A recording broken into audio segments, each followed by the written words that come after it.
الحمد للہ رب العالمین والعاقبۃ للمتقین والصلاة والسلام علی سید الانبیاء والمرسلین وعلی آلہ واصحابہ الطیبین الطاہرین اما بعد فاعوذ باللہ من الشیطان الرجیم بسم اللہ الرحمن الرحیم قل انما اعظکم بواحدہ ان تقوموا للہ مثنی وفرادا ثم تتفکروا صدق اللہ العظیم۔ قابل قدر اساتذہ جامعہ غوثیہ نجم العلوم و دیگر علماء ذوی الاحترام، حاضرین و ناظرین، السلام علیکم ورحمۃ اللہ وبرکاتہ۔ میرے پیارے آقا صلی اللہ تعالی علیہ وسلم کے پیارے دیوانوں، آیے کریمہ کے جس حصے کی تلاوت کا میں نے شرف حاصل کیا، اس سے متعلق کچھ معروضات پیش کرنے سے پہلے آقائے کریم رؤوف و رحیم علیہ التحیۃ و تسلیم کی بارگاہ میں جس طریقے سے میں پڑھاؤں عقیدت و محبت میں ڈوب کر اسی طریقے سے درود و سلام کا نذرانہ پیش کریں۔ الصلاۃ والسلام علیک یا رسول اللہ، الصلاۃ والسلام علیک یا حبیب اللہ،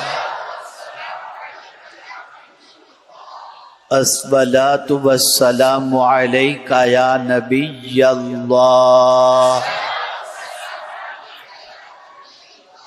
الصلاۃ والسلام علیک یا نور اللہ،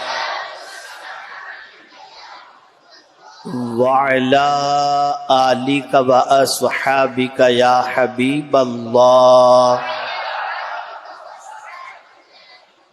صلی اللہ تعالی علیہ وسلم۔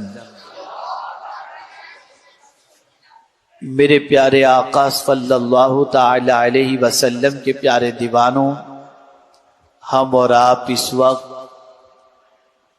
وانجاواڑی مسجد میں صفہ مدرسے کے سالانہ جلسے کے اندر حاضر ہیں۔ آپ میں سے بہت سارے ایسے ہوں گے جنہوں نے کبھی سوچا بھی نہیں ہوگا کہ ان کا بچہ یہاں مائک پر آ کر اللہ اور اس کے رسول کے فرامین پیش کرے گا، لیکن الحمدللہ تحریک کے ماحول کی برکت اور تحریک کی آغوش میں پروردہ ایک عظیم عالم دین نے یہاں پر وہ ساری ناممکن چیزوں کو ممکن کر دکھایا اور آپ کے بچوں کو مائک پر کھڑے رہ کر دین کی تبلیغ کا ہنر سکھایا۔ آج ان کے اساتذہ یہاں پر تشریف فرما ہیں۔ دل سے مولانا انظار صاحب کے اساتذہ کی دعائیں ان کے لیے نکلتی ہوں گی۔ اللہ تعالیٰ اخلاص کے ساتھ دین متین کی خدمت کی ہم سب کو توفیق عطا فرمائے۔ میں زیادہ وقت نہیں لوں گا، چند خطرات سے آگاہ کروں گا اور ساتھ ہی ساتھ کچھ آپ کے دل و دماغ کے اندر ایسی باتیں اتارنے کی کوشش کروں گا کہ ان کڑوی باتوں کو لیکن سچی باتوں کو آپ نے دل و دماغ میں جگہ دے دی تو انشاءاللہ العظیم آپ کی سوچ بھی پاکیزہ بن جائے گی اور زندگی بھی انشاءاللہ پاکیزہ بن جائے گی۔ اس وقت پوری دنیا میں ایک لہر چل پڑی ہے، سائنس، اسکول، کالج، یونیورسٹی، یہاں تک کہ ہم جیسے لبادے میں بھی جو لوگ ہیں وہ بھی اپنے بچوں کو ڈاکٹر انجینئر بنانے کے بارے میں سوچتے ہیں۔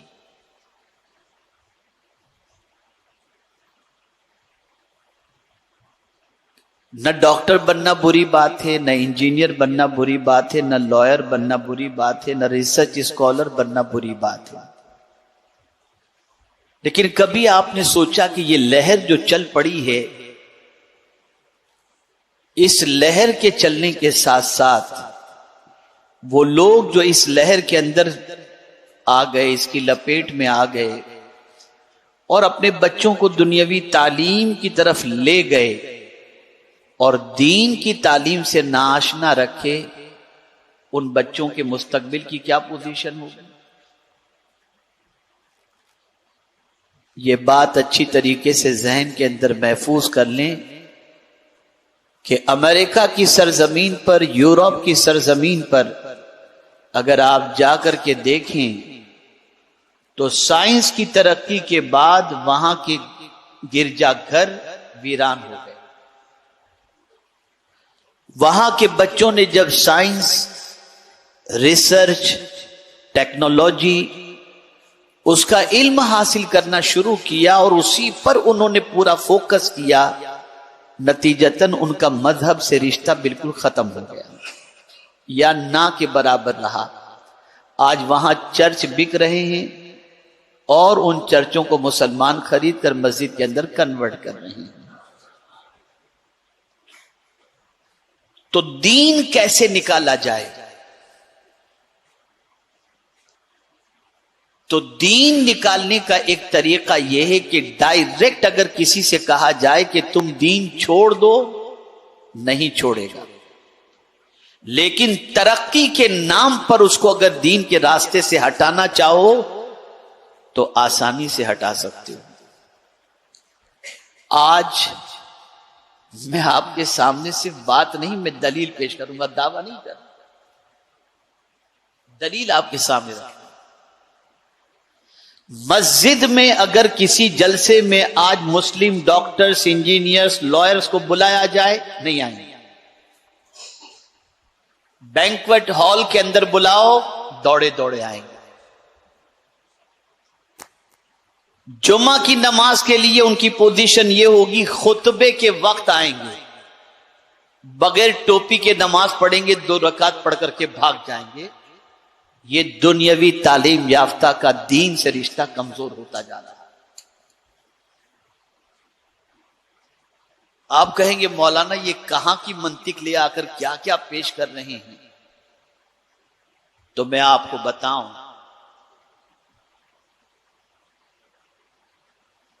کہ زیادہ تر آج مسلمان دنیاوی تعلیم حاصل کر لینے کے بعد اگر اس کی پرورش دینی ماحول کے اندر نہیں ہوئی، اس کے گھر کا ماحول دینی نہیں ہے، ماں باپ اگر نمازی نہیں ہے، گھر کے اندر اللہ، اس کے رسول جل جلالہ و صلی اللہ علیہ وسلم کا ذکر نہیں ہوتا، تو میں آپ کو پورے یقین کے ساتھ کہتا ہوں بڑی مشکل سے ان کا بچہ ڈاکٹر یا انجینئر بننے کے بعد جمعہ کی نماز بھی پڑھتا ہوا آپ کو دکھائی دے گا۔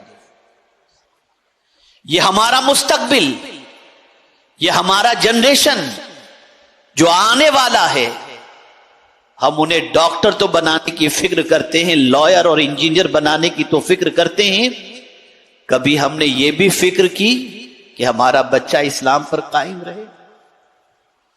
کیا پرائرٹی کے اندر اسلام ان کے اندر رکھا گیا؟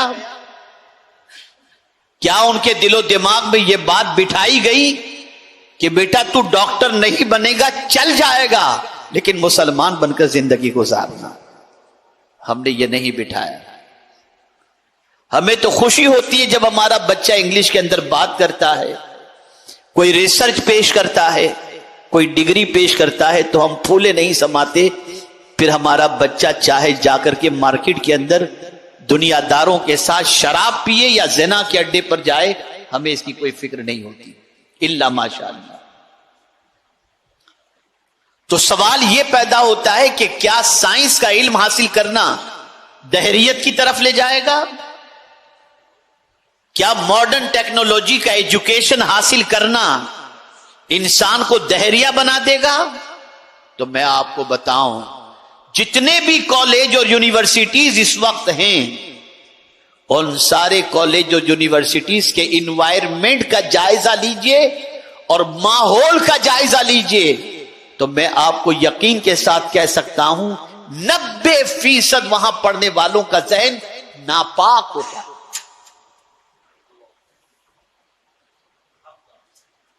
پاک نہیں ملے گا۔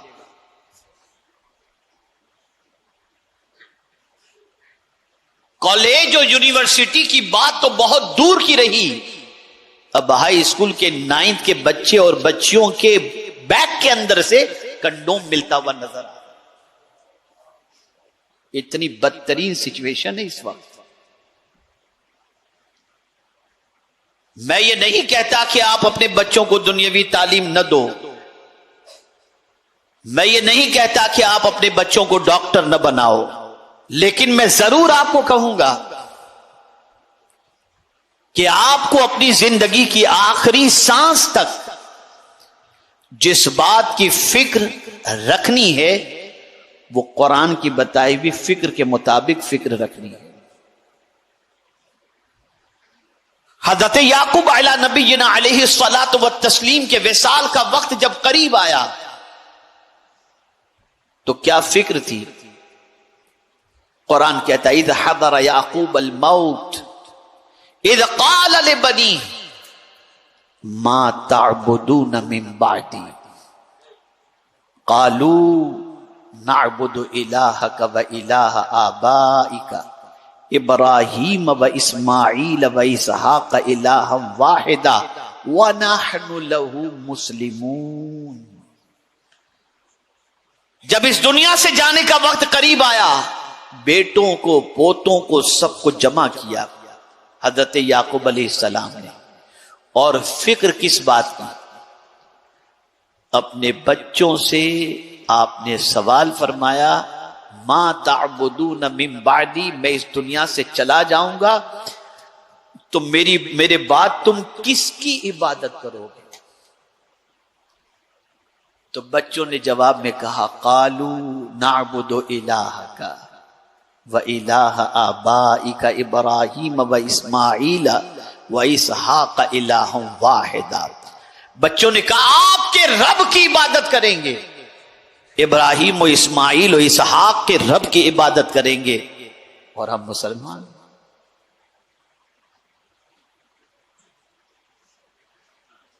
ایک باپ کو سب سے بڑی فکر اپنی اولاد کے سلسلے میں جس چیز کی رکھنی ہے وہ یہ ہے کہ میرا بیٹا پیدائش سے لے کر کے زندگی کی آخری سانس تک اسلام کو اپنی زندگی کے اندر اس طرح سے اسلام سے محبت کرے کہ یہ نہیں یار میں تو مسلمان، ڈر کے نہیں، الحمدللہ میں مسلمان ہوں۔ جب تک کہ مسلمان ہونے پر فخر محسوس نہیں کرے گا اس وقت تک وہ اسلام پر قائم نہیں رہ سکتا۔ کیا یہ سچ نہیں کہ لاشعوری طور پر آج کا مسلمان اگر اسے جاب نہیں ملتا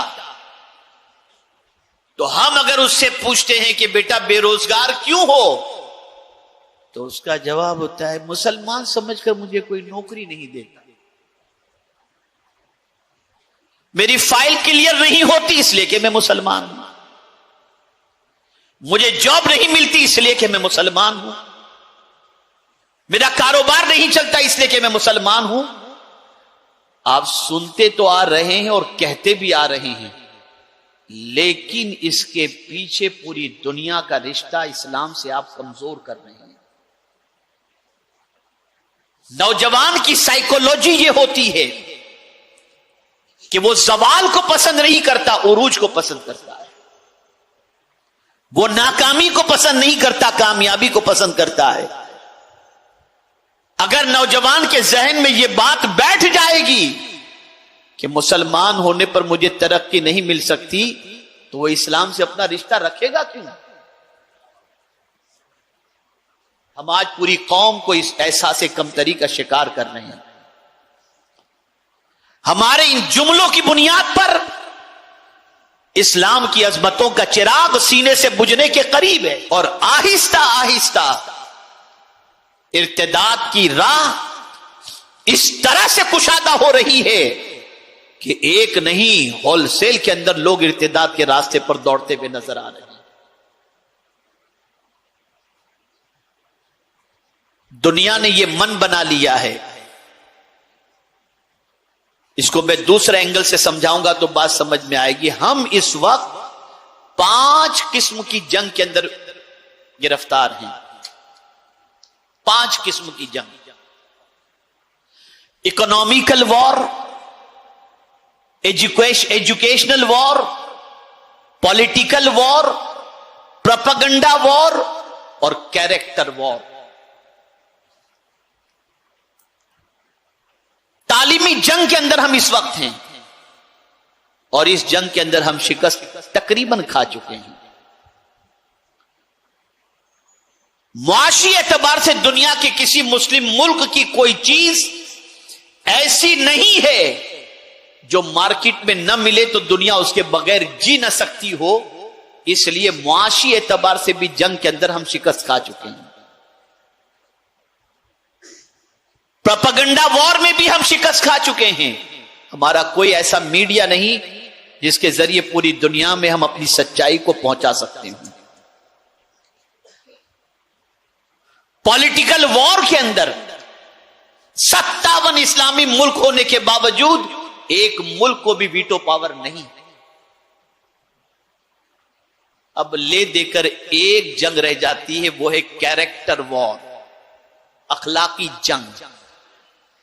اس میں آج بھی مسلمان غیروں کے مقابلے میں اخلاقی اعتبار سے بہتر ہے.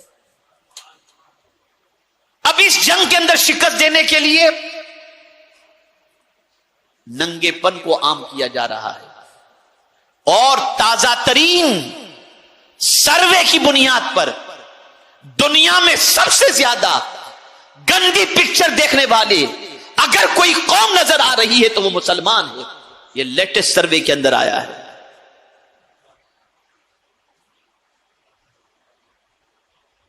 بد اخلاقی کا سیلاب، عورتوں کو عریاں کیا جا رہا ہے، عورتیں جسم کی نمائش کر رہی ہیں، اور مرد کی پوزیشن یہ ہے کہ بھوکے بھیڑیے کی طرح کھا جانے والی نگاہوں سے انہیں دیکھ کر اپنی زندگی کو برباد کرتا ہوا نظر آ رہا ہے. بس یہی ایک وار ہے جس میں ہم بہتر ہیں، لیکن پوری دنیا کوشش کر رہی کہ اس مسلمان کی اخلاق اگر ختم ہو گئے تو پھر دنیا کی کوئی مسلمان کبھی ابھر نہیں سکتے اور نہ کبھی کامیاب ہو سکتے. یہ 5 قسم کی جنگیں چل رہی ہیں. ہمیں تو گوشت مچھلی کھانے سے فرصت کہاں ہے. ہماری سچویشن تو یہ ہے کہ جتنے مسلم اکثریتی علاقے ہیں وہاں پر سب سے زیادہ آپ کو ہوٹلز ملے گی، رات کے 3 بجے تک خوب مرغا مسلم کھاتے رہتے ہیں. یہ ہماری قوم کی پہچان ہے، آئیڈینٹی ہے.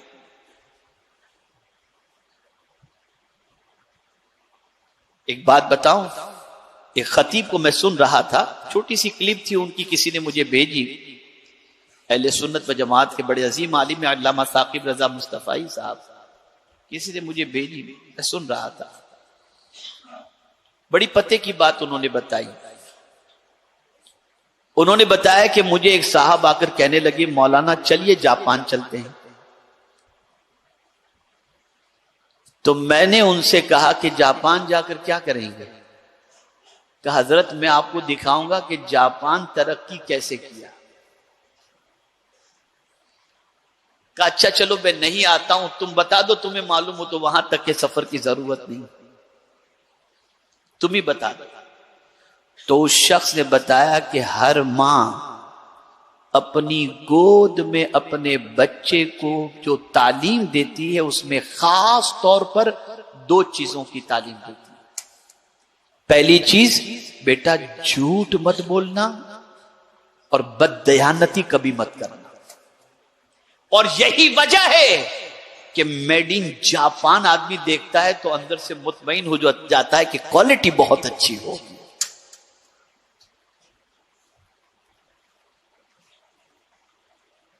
کبھی ترقی یافتہ قوموں کی زندگی آپ نے پڑھی؟ وہ جاپان جس نے ایٹم بم جھیلا ہے. آج تنہا جاپان کے اندر جتنی یونیورسٹیز ہیں پوری دنیا میں موجود اسلامی ممالک کے اندر اتنی یونیورسٹی، تنہا جاپان کی بات کرنا ہوں. لیکن میں دنیاوی تعلیم کی بجائے اس جملے کی طرف آتا ہوں، جھوٹ اور دیانتداری ہے ہماری قوم میں. جو قوم عمرہ اور حج کے نام پہ فراڈ کرتی ہو اور احرام کی حالت میں لوگوں کو ایئرپورٹ کے اوپر رلاتی ہو، جس قوم میں ایسے، بلکہ مسجد کے چپل کو زنجیر سے باندھ کر رکھنا پڑتا ہے کہ کوئی چوری کر کے نہ جائے. یہ ہے ہماری قوم.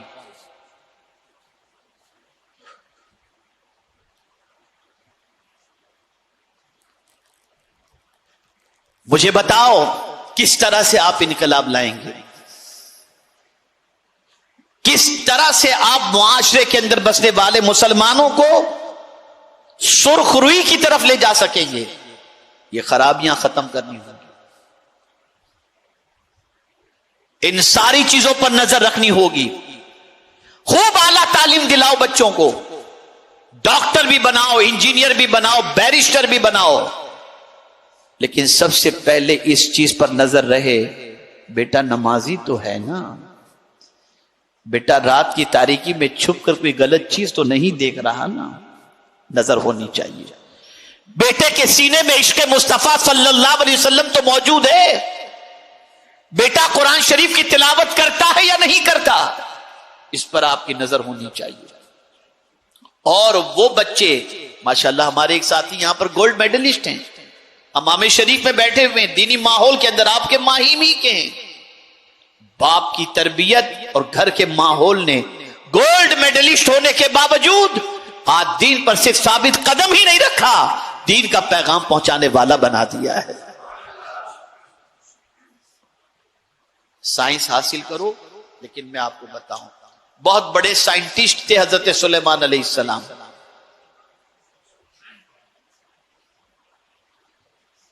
اس زمانے کی بات جو ہزاروں سال پہلے کی ہے، جب ماڈرن ٹیکنالوجی اور سائنس کی ترقی کا کوئی ایسا تصور بھی نہیں تھا. اس سچویشن میں حضرت سلیمان علیہ السلام تخت بلقیس لانے کی بات کرتے ہیں. حضرت آصف برخیہ نے عرض کیا، حضور انا آتی کبھی قبل ان یرتد الیک طرفک، پلک کے جھپکنے سے پہلے بلقیس کا تخت آپ کے قدموں میں پیش کر دوں گا. کیا بازو میں تخت پڑا ہوا تھا؟ کیا چھوٹا سا تخت تھا؟ سینکڑوں میل کی دوری پر موجود تخت تھا اور ٹنوں وزن کا تخت تھا. لیکن حضرت آصف نے کہا کہ حضور پلک کے جھپکتے لا کر میں پیش کر دوں گا، اور لا کر پیش کر بھی دیا. اتنے بڑے کارنامے پر حضرت سلیمان علیہ السلام کو کہنا چاہیے تھا کہ جب میرے صحابی کا اور میرے شاگرد کا یا میرے فالوور کی طاقت اور علم کا یہ حال ہے تو سوچو میرے علم کا عالم کیا ہوگا. لیکن نہیں، مزاج دیا. سائنس کی ترقی کی طرف بڑھنے والے نوجوانوں کو ایک سوچ عطا فرمائی، اور جب یہ کارنامہ ان کے شاگرد، ان کے صحابی نے انجام دیا تو حضرت سلیمان علیہ السلام کی زبان پر فخریہ جملہ نہیں تھا، بلکہ آپ نے کہا ھذا من فضل ربی، یہ میرے رب کا فضل ہے، یہ میرے رب کا فضل ہے. اے رسول گرامی وقار صلی اللہ تعالی علیہ وسلم کے دیوانوں، آج ضرورت اس امر کی ہے، کسی بھی علم کے اندر آپ پیچھے نہ رہو، لیکن آپ کے لیے جاہل رہنا تو گوارا ہے، اسلام سے رشتہ ٹوٹ جائے یہ گوارا نہیں ہونا چاہیے۔ دنیاوی علم آپ کو زمین کے اوپر کام آئے گا، لیکن اسلام قبر کے اندر بھی کام آئے گا اور میدان محشر میں بھی کام آئے گا۔ اس لیے اپنے بچوں کو مسلمان کی حیثیت سے زندہ دیکھنا اور مسلمان کی حیثیت سے اس کا مرنا، یہ اپنی زندگی کے اندر اپنے بچے کے لیے سب سے بڑی سوچ اور سب سے بڑی فکر رکھنا، یہ ہماری ذمہ داری ہے۔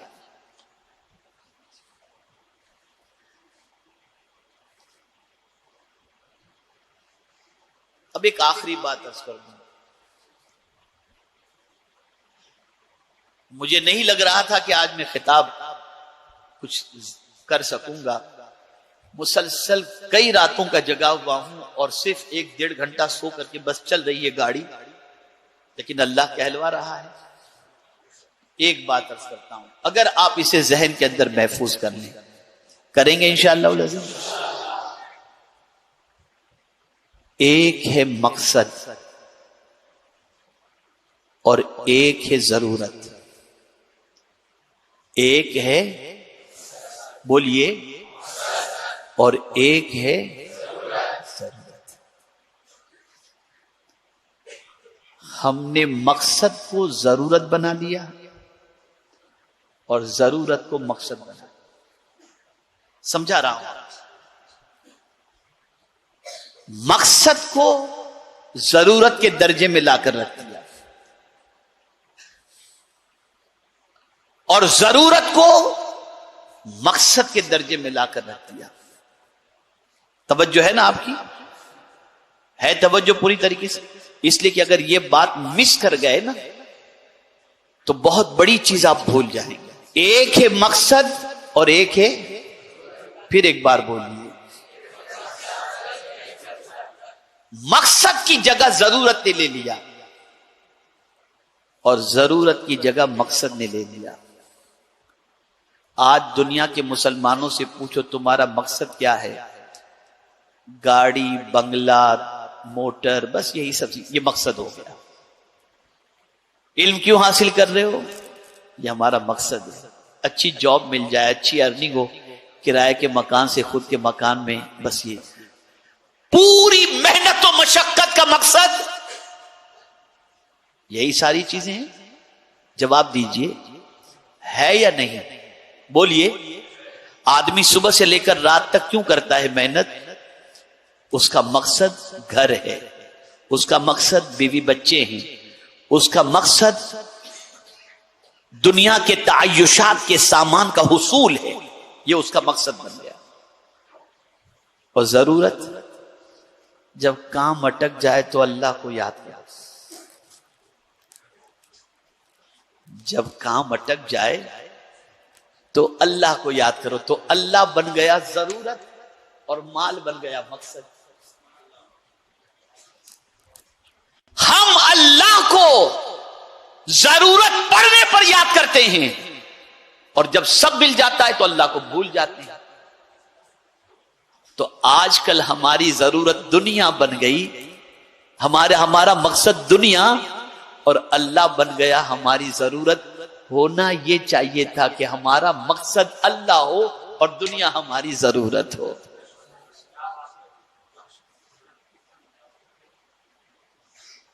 اللہ کو کبھی نہیں بھولنا چاہیے، لیکن ہم جب ضرورت پڑتی ہے تو اللہ کو یاد کرتے، ورنہ اللہ کو یاد بھی نہیں کرتے۔ تو جب ضرورت مقصد بن جائے اور مقصد ضرورت بن جائے تو اس الٹی سوچ پر انسان دیوالیے کا شکار ہو جاتا ہے، پریشانی کا شکار ہو جاتا ہے، مصیبتوں کا شکار ہو جاتا ہے۔ تاریخ اٹھا کر کے دیکھو اور قرآن کا مطالعہ کرو تو آپ کو پتا چلے گا کہ قرآن میں اللہ عز و جل نے واضح لفظوں میں فرمایا کہ جب انہیں ہم خوشی دیتے ہیں، جب انہیں کوئی نعمت دیتے ہیں تو خوش ہو جاتے ہیں، اور جب نعمت ان سے چھین لیتے ہیں تو منہ لٹکا کر بیٹھ جاتے ہیں۔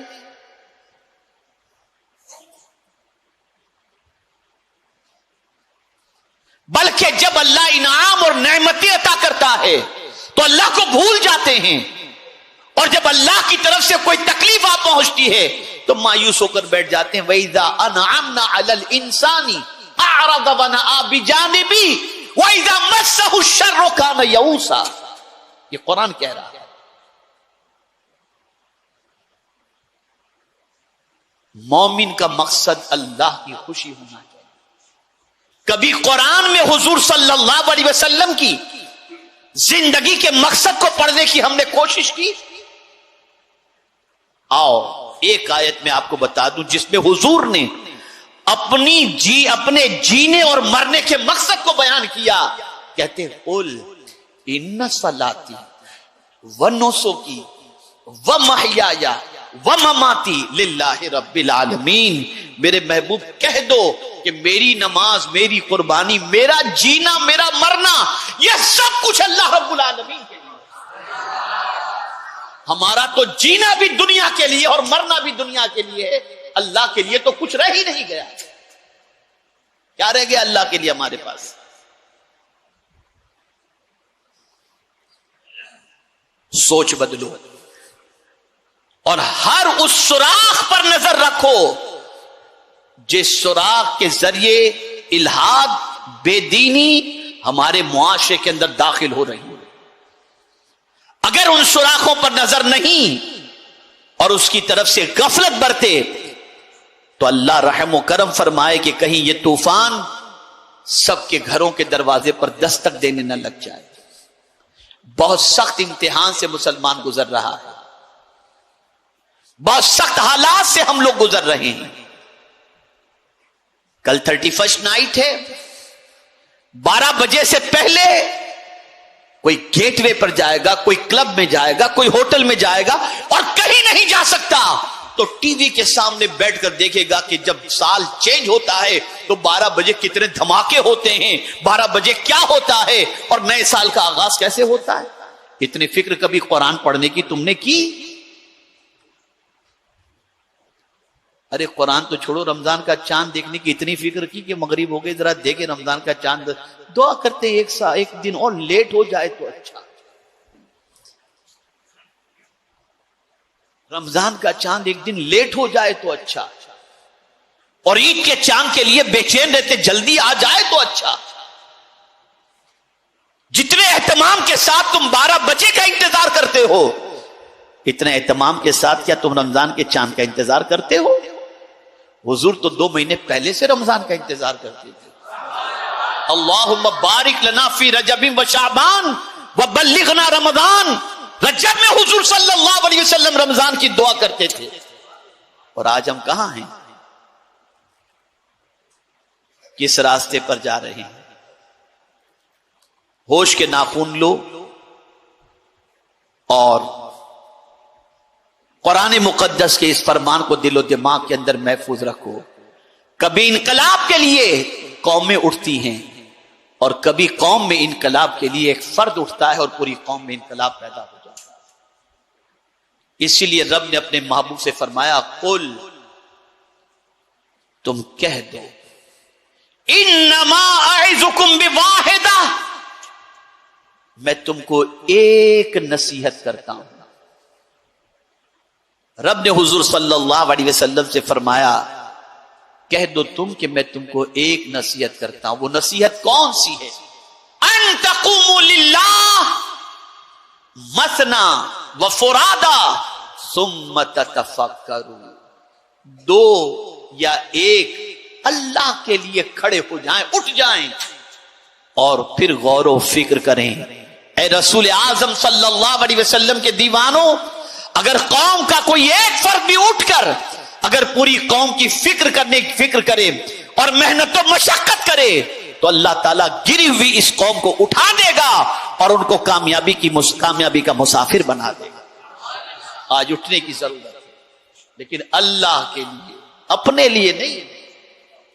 للہ فرمایا گیا، اللہ کو راضی کرنے کے لیے اٹھو، اور جب اللہ کو راضی کرنے کے لیے اٹھو گے تو پھر میرے کریم کی شان بھی یہ ہے کہ وہ فرماتا ہے ان تنصروا اللہ ینصرکم، اگر تم اللہ کے دین کی مدد کرو گے اللہ تمہاری مدد کرے گا۔ اب دو باتیں اور عرض کر دوں، ذہن میں آ گئی۔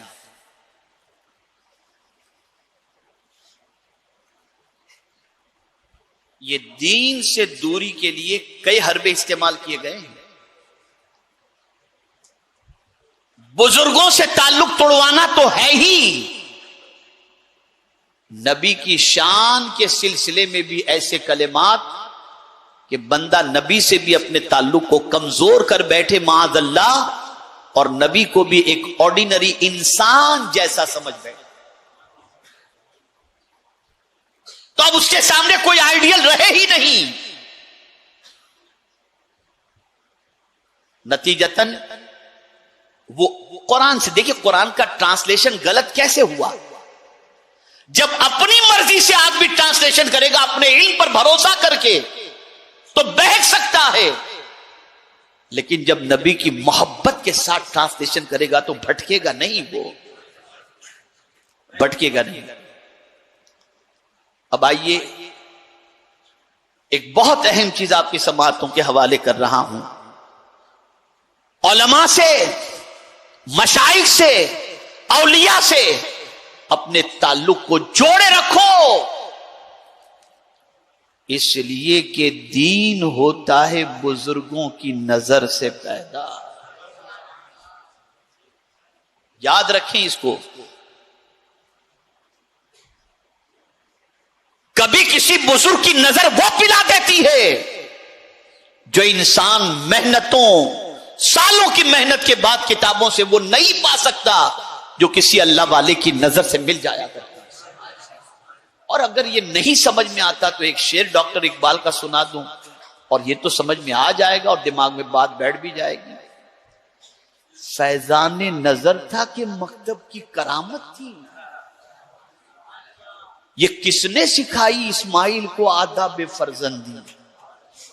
فیضان نظر خلیل کی نظر کا کرشمہ تھا، یا مکتبی کسی مکتب میں تو پڑھنے گئے ہی نہیں تھے حضرت اسماعیل؟ چھری کے نیچے ذبح ہونے کے لیے تیار کیسے ہو گئے؟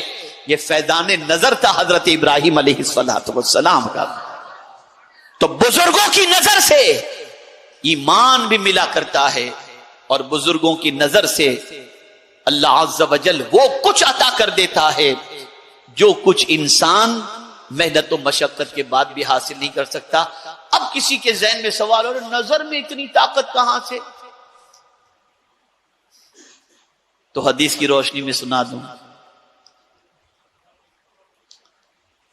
آقا کریم صلی اللہ علیہ وسلم کا ارشاد ہے، بری نظر انسان کو قبر تک پہنچا دیتی ہے نا؟ آپ کہتے ہیں اس کو نظر لگ گئی، تو کوئی انسان اگر کسی پر بری نظر ڈال دے تو اس کی بری نظر سے انسان موت تک پہنچ سکتا ہے، تو کیا کسی اللہ والے کی نظر پڑ جائے تو انسان بلندی تک نہیں پہنچ سکتا؟ تو وہ اس نظر کے قائل ہو تو اس نظر کے کیوں قائل نہیں ہے؟ اس نظر کو بھی مانو، تسلیم کرو اس نظر کو۔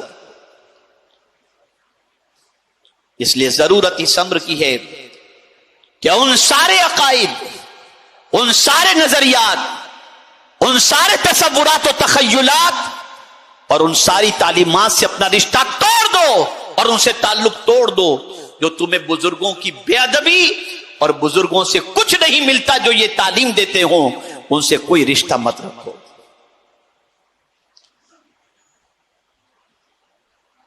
اے رسول اعظم صلی اللہ تعالی علیہ وسلم کے دیوانوں، ضرورت ہے کہ ہم اپنے آپ کی فکری اصلاح بھی کریں، اور دور حاضر میں اٹھنے والے فتنوں کے سلسلے میں ہم بہت چوکنا رہیں، اور سب سے زیادہ جس بات کی فکر اپنی اولاد کے سلسلے میں ہمیں کرنی ہے وہ یہ فکر کرنی ہے کہ ہمارا بچہ، ہماری نسلیں جیے تو اسلام پر اور مرے تو اسلام پر۔ معذرت خواہانہ انداز کے اندر نہ کہے کہ میں مسلمان ہوں، فخر سے کہے الحمدللہ میں مسلمان ہوں۔ اللہ تعالیٰ مجھ پر آپ پر سب پر کرم کی نظر فرمائے۔ آپ سن رہے ہیں نعت اسٹوڈیو بریلی۔